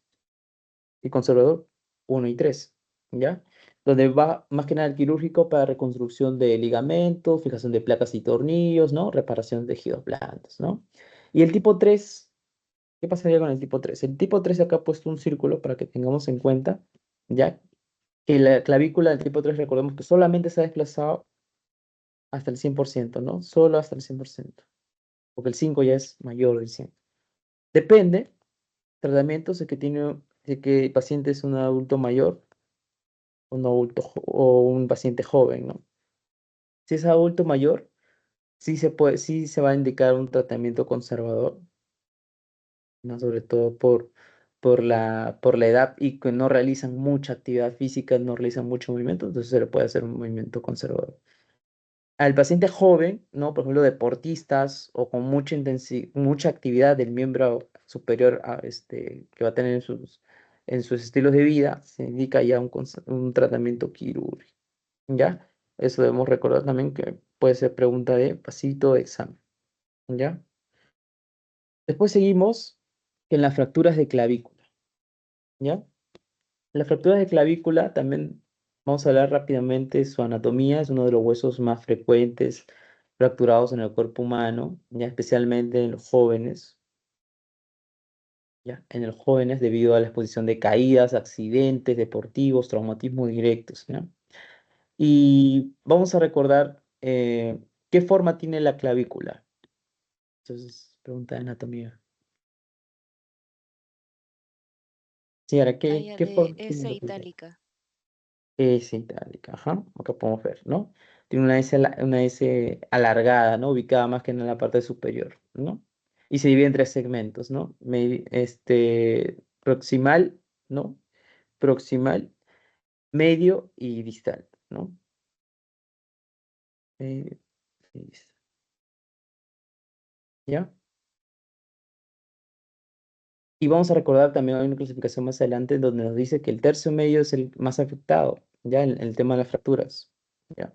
Hay una clasificación más adelante que vamos a ver. Mecanismo de acción se puede dar por trauma directo, ¿ya? Por sobrecaídas, accidente de tráfico, tránsito, que va a representar un 87%, ¿ya? El indirecto, ¿ya? El indirecto puede estar más que nada relacionados con deporte de contactos o caídas con el brazo aducido, extendido, un 6%, ¿ya? ¿Cómo se llama? Estrategia axial, ¿ya? Una fuerza axial sobre el brazo extendido también nos da un 7%, ¿ya? Pero recordemos que el trauma directo, más que nada, el mecanismo de trauma directo, ¿ya? Es del 87%. En la clínica, vamos a preguntar cómo nosotros eh, distinguíamos a un paciente con una fractura. Eso lo vimos repasar en la primera sesión, Ciara. Cómo sabemos que el paciente tiene una fractura? Porque viene Y- con dolor, inflamación, ¿Mm? edema, Ajá, movilidad normal. perfecto. Ujú. Entonces vamos a ver al paciente con dolor, ¿no? Deformidad, acerca- deformidad, hinchazón, ¿no? Hinchazón, justamente lo que estabas mencionando por el edema, ¿no? Limitación del movimiento, También creo que se hablaba de una posición antálgica. sí, una posición antálgica. Eso más que nada se va a hablar para luxación por ejemplo, de luxación anterior de hombro. Hay una posición antálgica donde el paciente tiene el brazo aducido, así agarrado. Hay justamente una diapositiva donde vamos a explicar eso, ¿ya?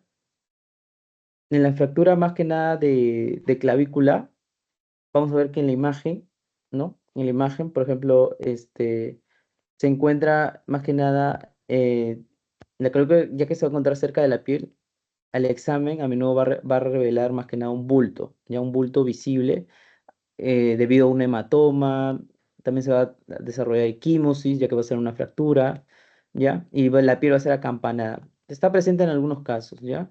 Por ejemplo, aquí, esta imagen de aquí, ¿no? Llevamos a cabo. Después, en el diagnóstico, ¿ya? Vamos a ver que se va a dar por una radiografía, más la clínica, obviamente, imágenes más la clínica.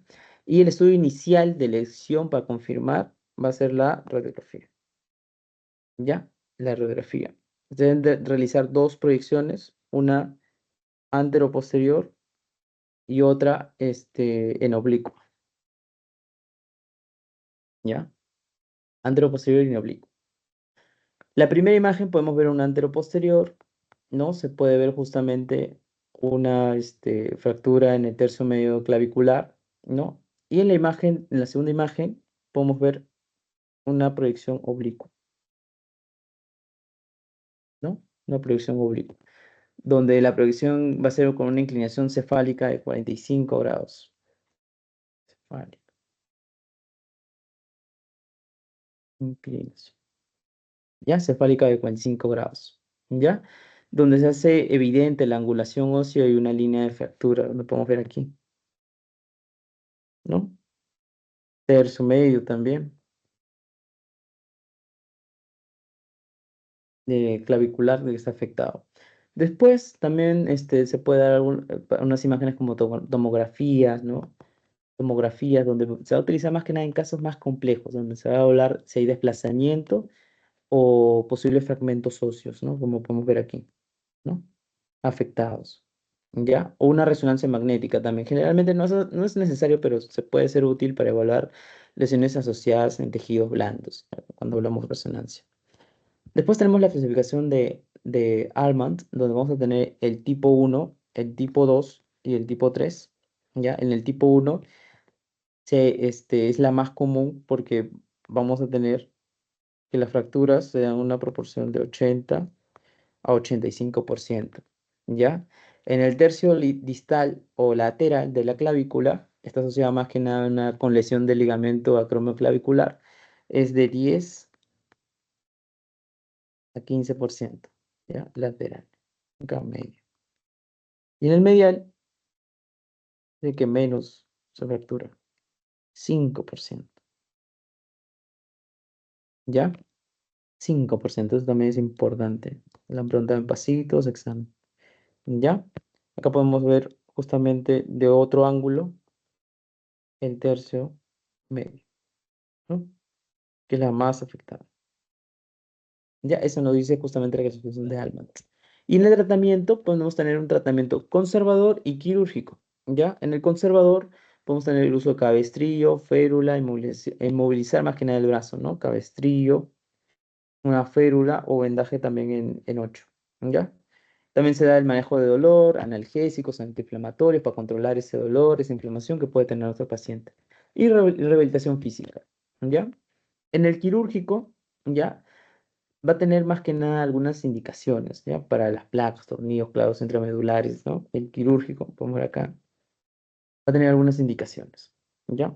Vamos a tener, si es una fractura de clavícula con tipo expuesta, ¿ya? Si hay una lesión neurovascular asociada, ¿ya? Asociada a la fractura de clavícula, ¿ya? Si va a tener una inminente interrupción de la piel, ¿ya? este, interrupción de la piel y la fractura es irreductible, ¿no? Una fractura de clavícula también bilateral, fractura clavícula sea bilateral, es decir, de ambos lados, ¿ya? Hombro flotante, ¿ya? Un hombro flotante, ¿ya? Un hombro flotante que en la asociación del cuello escapular con la fractura o luxación, ¿ya? También una fractura de tercio distal de la clavícula que se comporte como una luxación de acromioclavicular, ¿ya? Es decir, una tipo Alman-2, ¿ya? De Alman-2. Pero más que nada son las indicaciones, ¿ya? Pónganse fractura expuesta, pues lo voy a poner más grande. Fractura expuesta, lesión neurovascular asociada o una interrupción de la piel, o que la fractura de la clavícula sea bilateral, ¿ya? O un hombro flotante, las principales, ¿ya? Para que sea quirúrgico. Ahora vamos a hablar sobre la luxación de hombro, ¿ya? La luxación de hombro tenemos la anterior, la posterior y inferior, ¿ya? Luxación del hombro, como habíamos definido, es la pérdida completa, ¿no? Del contacto o congruencia en la superficie articular, ¿no? De la cabeza tanto humeral y de la cavidad glenoidal de la escápula, esta parte de acá. lo que produce más que nada una pérdida de estructura de su estabilidad, ¿ya? Mecanismos. El mecanismo tiene sobre caída sobre el brazo extendido, ¿no? Al caer sobre el brazo extendido hacia adelante o lateral, lo que genera una fuerza de desplazamiento anterior de la cabeza del hombro, ¿no? También tenemos traumatismo directo, ¿no? Que impacta sobre la parte posterior del hombro, empujándolo hacia adelante, ¿no? Como vamos a ver acá en la imagen. Un impacto, ¿no? Del lado posterior hacia anterior. O también movimientos forzados, ¿ya? Movimientos forzados, como sea, movimiento extremo en aducción, extensión, rotación, bien forzados, ¿ya? Acá el que habíamos mencionado, caída sobre el brazo extendido,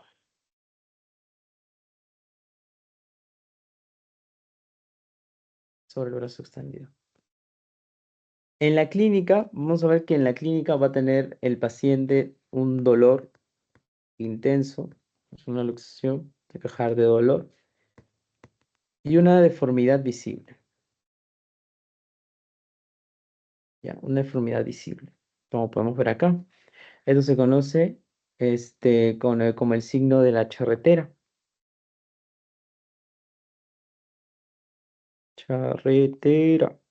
Donde, ¿qué es lo que tiene que ver el signo de charretera? Es una prominencia, ¿ya? Del acromio, ¿no? Es evidente debido a un desplazamiento de la cabeza humeral. Se refiere a la apariencia del hombro cuando la cabeza del húmero se ha desplazado fuera de su cavidad glenoidea, ¿ya? Entonces, prominencia, ¿ya? O pintar más junto. Prominencia del acromio, ¿ya? Y un aplanamiento visible, ¿no? Bueno, un aplanamiento visible justamente del deltoides, ¿ya? Dando al hombro una forma semejante a una charretera. Esta es una charretera, ¿ya? La pieza rígida de los uniformes, de los uniformes militares, ya, eso, es una charretera. Por eso se le llama signo de la charretera. Y acá es justamente lo que estaba mencionando, Ciara. Acá hay una posición antálgica. Es- ¿Qué es una posición antálgica, Ciara? Es esa posición que tienen los pacientes, ¿no? Para poder evitar el dolor o evitar el movimiento, ¿no? Del hueso, la articulación, porque le duele mucho. Exacto. La posición antálgica es una postura que justamente la persona adopta, ¿no? En ese momento, de manera involuntaria para minimizar o evitar justamente el dolor, ¿no? O sentir mucho más dolor, minimizarlo, ¿no? Por ejemplo, otro ejemplo, por ejemplo, de una posición antálgica, pues en la cirugía general dice apendicitis, ¿no? Es la posición fetal que puede tener, por ejemplo, el paciente, ¿no? En apendicitis, cuando el paciente tiene que recostarse de lado, con las piernas flexionadas, ¿no? Posición fetal, ¿no? Sobre el hombro, piernas sobre el abdomen. Similar a un fetito, ya. Es también es una posición antálgica, ¿no? En este caso, vamos a ver con el paciente va a estar con el brazo aducido agarrándose, ¿ya? Les voy a mostrar un video justamente donde vamos a ver cómo vuelven, ¿no? En la cabeza del húmero a la cavidad glenoidea, ¿ya? Más adelante cuando lo reducen, ¿ya? Técnicas de reducción. Hay distintas maniobras, ¿ya? En el diagnóstico por imágenes vamos a ver seguimos, en el diagnóstico por imagen vamos a ver la radiografía, ¿ya? Que es el primer estudio, siempre es el primer estudio a realizar, casi siempre, ¿no? Con proyecciones anteroposterior, axilar, lateral, ¿no? Para confirmar la luxación. También se puede tener tomografía, ¿ya? O resonancia magnética para ver si hay tejidos blandos asociados, ¿no? Como, por ejemplo, la lesión de Lambruch, que es una lesión de Bankart, o una lesión de Hilhard, ¿no? Que es una lesión ya de la fractura de la cabeza humeral. Eso ya se ve más que nada físicamente con la resonancia magnética, ¿no? Nos va a ayudar más que nada al momento de evaluar todo esto. Ya, acá podemos ver cómo la cabeza del húmero está en la cavidad glenoidal, acá la posterior, ¿no? Cabeza humeral para atrás, posterior, o la anterior, ¿no? Hay que hacer la cavidad glenoidal, se va hacia anterior, ¿no? En el tratamiento tenemos justamente maniobras de reducción, técnicas de reducción, ya incluye Por ejemplo, técnica de Kosher, Simpson, la técnica de reducción y contracción realizada por una sábana, ¿ya? Y se debe realizar justamente bajo sedación consciente o anestesia local, ¿ya?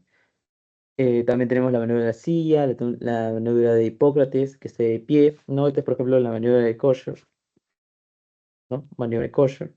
Les voy a enseñar justamente la maniobra de Kosher. Ya se prepara el paciente, lo colocas primero en decúbito supino, ya, decúbito supino, acostado, es decir, sobre su espalda, ya, mirando hacia arriba, en una posición cómoda. Se hace una tracción, ya, se hace una tracción. El médico va a sujetar la muñeca con la mano y realiza la tracción suave y continua hacia abajo, con dirección justamente al eje longitudinal del húmero.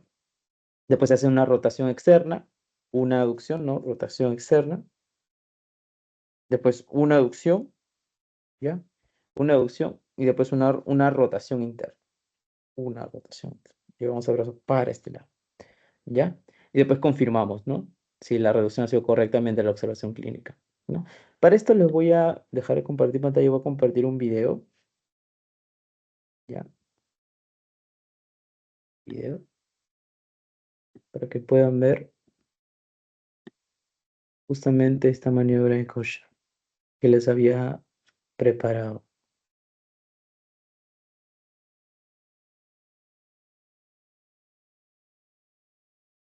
Ah,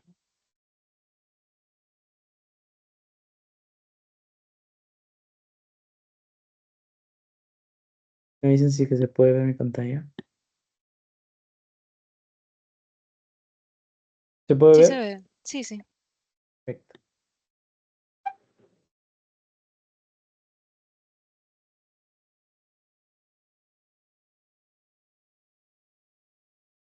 ¿Sí? Entonces se puede ver que el paciente llega, ¿no? Da, le van a hacer justamente la maniobra de Kosher.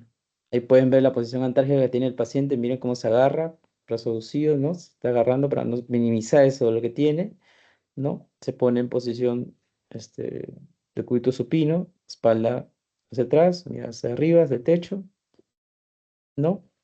Y se va a realizar justamente la maniobra de Kosher, ¿no? Una tracción, agarrando la muñeca, después una rotación externa, ¿no? Y acá se está esperando, voy a subir el sonido.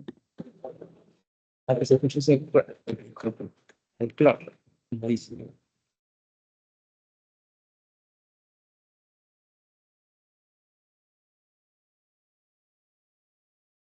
Ahí se escucha el clock. Se hace una acción y una rotación interna. Claro, levántate. Se confirma.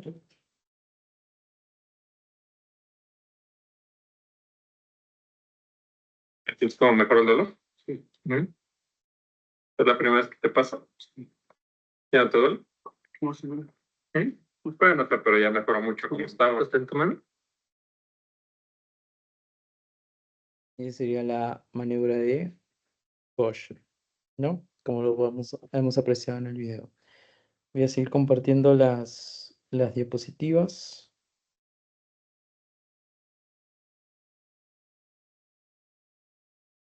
¿Habías visto alguna vez esta maniobra en tu práctica clínica? No, no he visto maniobras hasta ahora. Solamente bueno, entrábamos a SOP y hacemos pase de visita. Podrías decirle tu médico asistente para que justamente también los puede hacer la maniobra de tracción y contrarreacción más con una sábana también se puede hacer.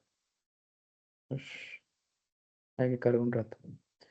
Pero esa es la maniobra de Kosher, ¿no? Que se haya podido apreciar en el video. ¿Ya? Hay otras maniobras, como puedes ver, la maniobra de la silla, también de pie, ¿no? De la tracción y contracción también de la sábana. ¿Ya? Seguimos. También se da una inmovilización, ¿ya? Una inmovilización de posterior a la reducción. Ya se inmoviliza con cabestrillo, ¿ya?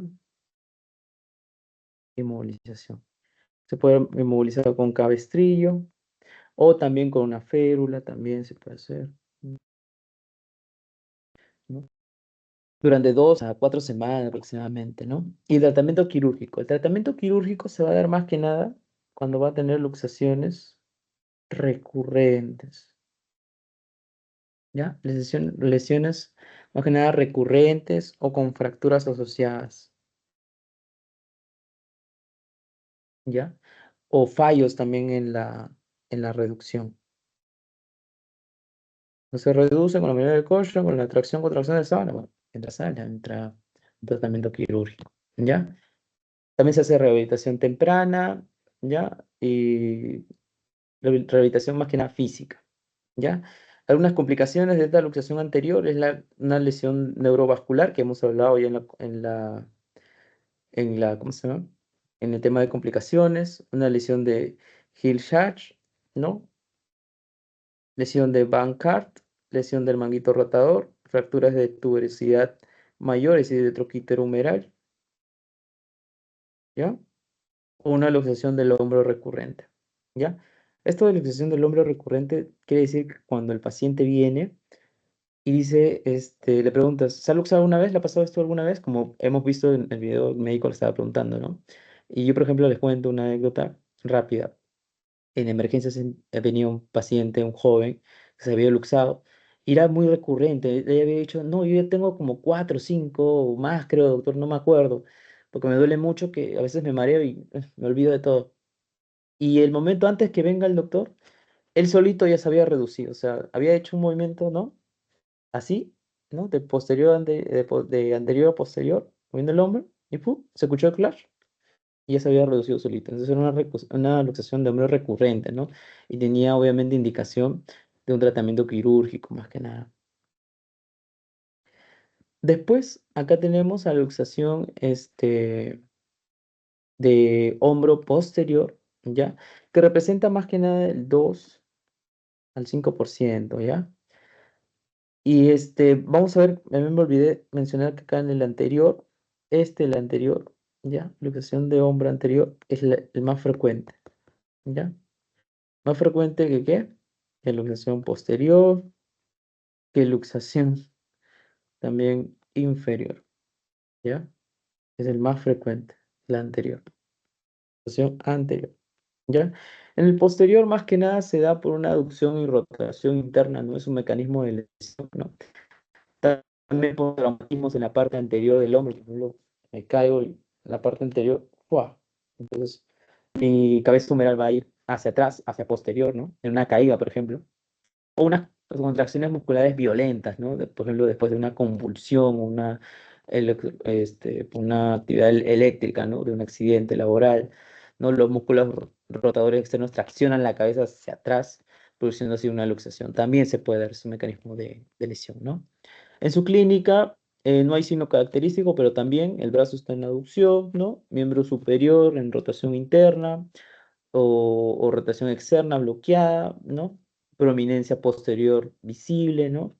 Coraco parece prominente, el coracoides, ¿no? Y en el diagnóstico, aquí sí es muy importante mencionar el diagnóstico de radiografía, vamos a ver el signo de la bombilla,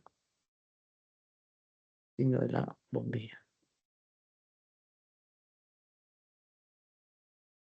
¿ya? En posterior, reconoce, en posterior. No se equivoquen, signo de la charretera es anterior, signo de la bombilla posterior. ¿Ya? Se encuentra más que nada en un 50% de los casos, no se encuentra en todos, ¿ya? Y más que nada se ve la cabeza humeral, ¿no? El reborde glenoideo, como aquí se puede ver, ¿no? Que va a ser similar a una bombilla de luz, ¿no? Después tenemos a la luxación inferior del hombro, ya que ocurre por un mecanismo de hiperaducción, ¿ya?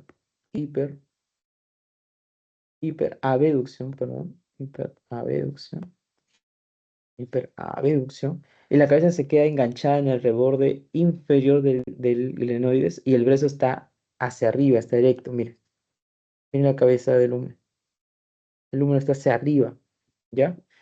Y en la mayoría de los casos descansa sobre la parte superior de la cabeza, como podemos ver aquí. Miren, el paciente cómo está, los brazos hacia arriba, ¿ya? En la reducción se hace una tracción constante, ¿no? Hacia arriba y una contracción con una sábana, ¿ya? Hasta escuchar el clanch audible, ¿no? Que indica la reducción y llevar el brazo después al costado, ¿no? El brazo al costado. Y confirmar, obviamente, si queda reducido. Acuérdense que en el inferior el húmero está hacia arriba, ¿no? El brazo está hasta arriba. Y estas serían las referencias, son referencias de todas las bibliografías médicas que hemos sacado. Eso sería todo por la sesión de número 2. Voy a enviar el post-test. Me indican si es que pueden ver el post-test. Ahorita lo voy a enviar.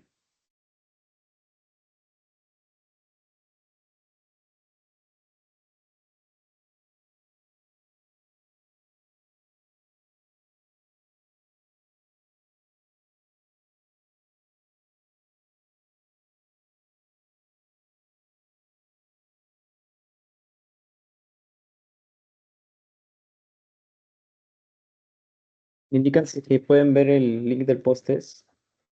¿Quiera? Sí, voy a buscarlo porque no aparece el chat acá. Ya, perfecto.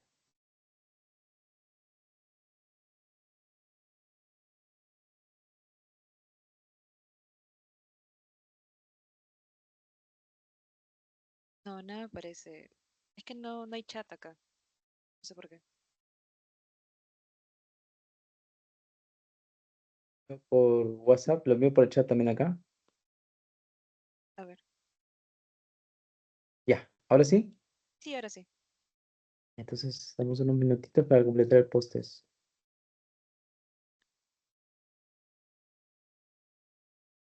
Dice que ya nos aceptan respuestas. A ver, lo configuro, no te preocupes.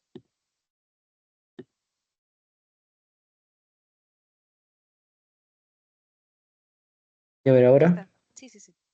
Perfecto. Damos unos minutos para poder resolver las preguntas del post-test. Sí.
Ya está.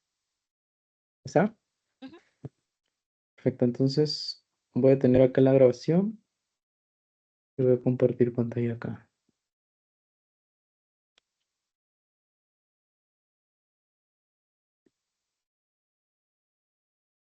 Uy, bueno, ¿se puede ver? ¿Sí se ve la pantalla? ¿Sí era? Uy, sí, sí se ve. Ya, perfecto. Entonces rápidamente vamos a revisar las preguntas de post-test. ¿Qué signo radiográfico es característica de la luxación posterior del hombro? ¿Signo de la charretera en el hombro charretera? No, eso es luxación anterior del hombro. ¿Signo de la bombilla de luz? Sí, donde se ve el reborde humeral, ¿no? Eso sí es la respuesta correcta. Signo del pico del oro, no tiene nada que ver. Signo de la pata de elefante, no, eso tampoco tiene que ver con la luxación del hombro, eso tiene más que nada, es un signo radiológico de una Pseudoartrosis. pseudoartrosis, ¿no? Ajá, hipertrófica, ¿ya? Acá la siguiente pregunta, tras una fractura de tibia, un paciente desarrolla hinchazón severa, hinchazón, uno, dolor, ¿no? Dos, intenso que no cede con analgésicos, no cede con analgésicos, ¿no? Tres, y tercera característica, y pulso débil en pie, dice. Pie, ¿no? ¿Qué complicación debe sospecharse? ¿Infección ósea? No, porque no me dicen más otras clínicas de una infección. Embolia grasa, no, porque tampoco no me dice que tiene unos síntomas o clínica cutánea o respiratoria, ¿no? No me indica, porque acuérdense, embolia grasa es una complicación sistémica, ¿no? Donde vamos a tener síntomas cutáneos, como por ejemplo petequias, ¿no? En los cuellos, en la piel, ¿no? Más que nada. O síntomas respiratorios, ¿no? Acá no me indica, solamente me indica hinchazón, dolor intenso, que no sé, con analgésico y pulso débil. Eso va asociado más que nada a un síndrome compartimental, ¿no? Lesión vascular, no, porque justamente acá me está diciendo que es un dolor que no sé con analgésicos, tiene pulso débil, y aparte que se ve la hinchazón, ¿no? Y en el pie. Entonces viene más compatible con una complicación de síndrome compartimental. Acá la siguiente pregunta me dice, un paciente con fractura de radio distal es tratado con yeso. Después de varias semanas presenta entumecimiento de los dedos, dolor que aumenta con el movimiento y atrofia del muscular en la mano. Se observa una disminución de la sensibilidad en la cara palmar de los dedos, ¿ya? ¿Qué progresión más probable? Bueno, entonces puede ser una lesión de nervio mediano, sí, vamos a ver las otras opciones. Síndrome compartimental, no, porque no me está diciendo que tiene pulso débil, no me está diciendo que tiene un dolor que no sé con analgésicos, ya, si me dice eso es un síndrome compartimental. Fractura no consolidada, no tiene nada que ver, acá no me dice, justamente me dice que ya ha sido tratado con yeso, ¿no? Pero no me indica nada que tenga que ver con una fractura consolidada. Una infección del sitio de fractura, tampoco, porque no me dice nada más que tiene una clínica con respecto a una infección. Más es compatible con una lesión del nervio mediano, ¿no? Una lesión del nervio mediano que justamente en la mano, ¿qué podemos ver? Del Si era predicador. del predicador, perfecto. El signo de charretera ya lo habíamos mencionado, luxación anterior del hombro, ¿no? En una luxación externoclavicular, no. Una luxación posterior del hombro, ¿qué signo? ¿Si era? Posterior era bombilla. Ajá. Y una luxación acromoclavicular, ¿qué signo había? ¿Te puedes De la acordar? tecla de piano. Sí, sí. De la tecla de piano. Entonces, la luxación anterior ya sería signo de la charretera, ¿no? Signo de la tecla, ¿no? Fractura del omóplato, no. Fractura del cuello humeral, no. Una luxación acromoclavicular, sí. Una luxación esternoclavicular, no. Ya es acromioclavicular, ¿ya? Esas serían más que nada las preguntas del post. Y ya está. Bueno, chicos, chicas, Ciara, eso sería más que nada todo por la sesión de hoy día, la sesión número 2. Vamos a estar en coordinación para la sesión número 3. Muchas ¿Sí? gracias. Sí. Perfecto. Voy a dejar de grabar.